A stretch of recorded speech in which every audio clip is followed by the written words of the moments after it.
मान्यवर, भीगती मसों और फूलती नसों के दिनों में अपने घर से सैकड़ों किलोमीटर दूर एक छोटे से 10 बाई 10 के कमरे में निपट अकेला बैठकर रो रहा एक किशोर अपने मन मस्तिष्क में चल रहे झंझावातों चक्रवातों को झेल रहा होता है, अपनी मनस्थिति को कोस रहा होता है। किसी छोटे बड़े सपने के खत्म हो जाने के कारण हर वक्त खुद को हीन समझ रहा होता है और उसके बाद वो एक ऐसा फैसला लेता है जिसे लेने का उसे कोई हक नहीं है। मान्यवर, वो एक खत लिखकर छोड़ता है, फिर इस दुनिया को छोड़ देता है। वो अपने आखिरी खत में लिखता है कि मेरे पास दूसरा कोई विकल्प नहीं बचा था, यही एकमात्र समाधान है, मैं आत्महत्या कर रहा हूं, मुझे माफ करना। और यह कहकर वो मर जाता है। मेरा आज का विषय उस आखिरी खत का जवाब है कि आत्महत्या कोई समाधान नहीं है। मान्यवर, सोचिए, जरा सोचिए, किसी कमरे में एक पंखे से एक रस्सी बंधी हुई है, उस पर एक लड़का लटक रहा है, उसके निर्जीव शरीर के निर्बल और शक्तिहीन हाथ पैर हवा में झूल रहे हैं, आंखें फटी हुई है, गर्दन की नसें टूट चुकी है और गालों पर आंसू की कुछ बूंदें सूखकर जमी हुई है। मान्यवर, वो लड़का एक बार के लिए तो मर गया, लेकिन उसकी फटी हुई आंखें उसकी मां का फटा हुआ कलेजा बनकर जिंदा रहेंगी, उसकी गर्दन की टूटी हुई नसें उसके बाप के दिल के टूटे हुए वो तार बनेंगी जो अब कभी झंकृत नहीं होंगे। गालों पर सूख चुके आंसू की बूंदें उसकी बहन की आंखों से हरदम बहा करेंगी और उस निर्जीव शरीर के निर्बल और शक्तिहीन हाथ पैर जो हवा में झूल रहे हैं उसके भाई की हिम्मत को जिंदगी भर तोड़ा करेंगे। और एक अल्पकालीन आवेश के कारण लिया गया उसका यह निष्ठुर निर्णय उसके जैसे लाखों युवाओं को इस तथा कथित समाधान के लिए प्रेरित करेगा। मान्यवर, यह कैसा हल है? यह कैसा हल है जिसमें अपनों का बर्बाद होता हुआ कल है।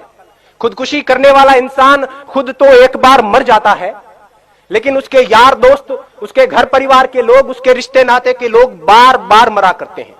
वो हर वक्त खुद को अपराधी समझते हैं और इस संतरास के कारण वो जीते जी मरे हुए के समान होते हैं।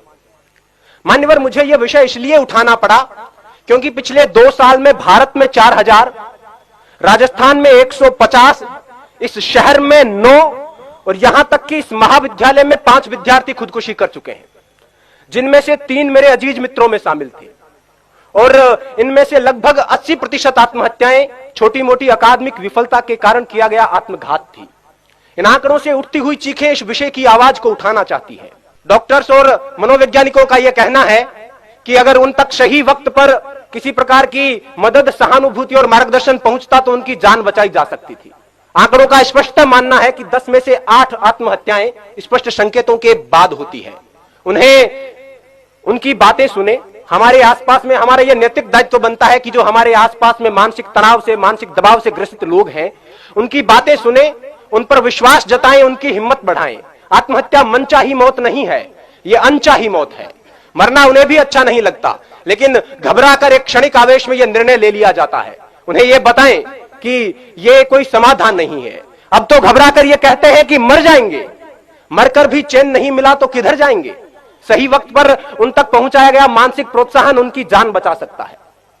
जो खुदकुशी करना चाहते हैं उनके लिए मेरा यही संदेश है कि जब कभी यह लगने लगे कि अब तो बस आत्महत्या ही एकमात्र उपाय है, खुदकुशी ही एकमात्र समाधान है, तब अपनी आंखें बंद करके अपनी भविष्य दृष्टा कल्पना शक्ति से अपनी मौत का मंजर देखिए।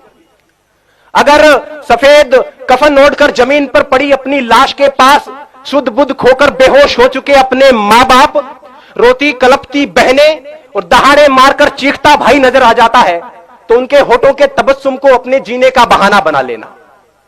अपने शोक, अपने सपने जो आपकी मौत के साथ किसी और मायने में पूरे हो रहे हैं, उन्हें पूरे करने को अपने जीने का बहाना बना लेना। अपनी कला को विस्तार देने को, आगे के जीवन को निहार लेने को, दूसरों को उपकार देने को कोई भी बहाना बना लेना। जीने के बहाने लाखों हैं।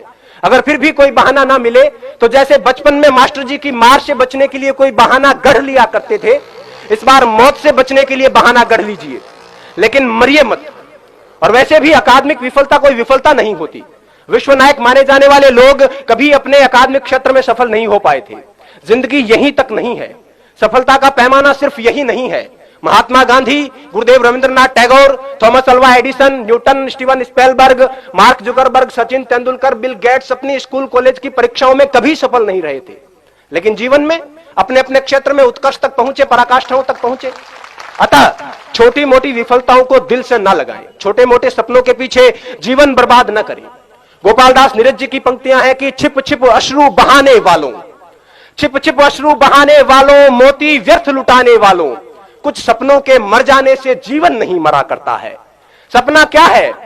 सपना क्या है? नयन सेज पर सोया हुआ आंख का पानी, और उसका टूटना जूं जागे कच्ची नींद जवानी, गीली उम्र बनाने वालों, डूबे बिना नहाने वालों, कुछ पानी के बह जाने से सावन नहीं मरा करता है, चंद खिलौने खो जाने से बचपन नहीं मरा करता है, कुछ दीपों के बुझ जाने से आंगन नहीं मरा करता है, कुछ मुखरों की नाराजी से दर्पण नहीं मरा करता है, कुछ सपनों के मर जाने से जीवन नहीं मरा करता है। जय हिंद, जय भारत, वंदे मातरम।